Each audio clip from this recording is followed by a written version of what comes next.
甲当8月份的头一个礼拜是国际无奶周。国健署去年调查，头一个月全部拢饲无奶的妈妈比例是超过一半哦。饲半冬的是有2成8，有一寡妈妈惊讲无奶无够，囡仔食袂饱，有的是爱上班，所以就无搁继续饲咯。第一次跟自己的 baby 亲密接触，然后亲喂的时候，我觉得那个感觉是超级可爱跟感动，我觉得那很难言喻。家庭带2个囡仔伫现场分享饲奶饲2体的感想，饲母奶毋但会当考我保囝的感情，医师也分享饲母奶的好处，讲母奶就亲像囡仔头一冬的有风蛇。其实母乳就是第一剂的预防针，因为母乳本身有 A 抗体。A 抗体本身，它是一个很浓，像一个珍珠、一个弹珠这么小的母乳，有用吗？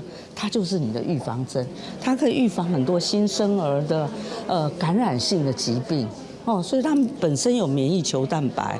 国健署去年调查12000多个生产的妇女，发现头一个月全拢饲母奶的比例占5%，2个月来变4%5，4个月来变3%7，6个月来阁有咧饲的剩2%8。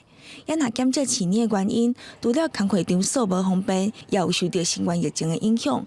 嘛有一寡妈妈因为奶水伤少，惊囡仔食袂饱，有压力。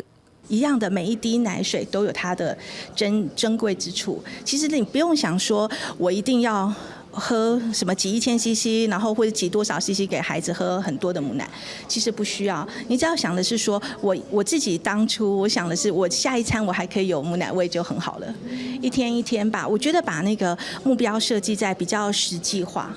医师表示，饲母奶毋但对囡仔好，对妈妈也有好处，会使减少以后直直高血压，阁有更年期前的黏癌。另外，国健署也透过法令，和医疗机构、工课场所和社区等的所在做伙合作，提供生产进前到生产了后继续饲奶的环境。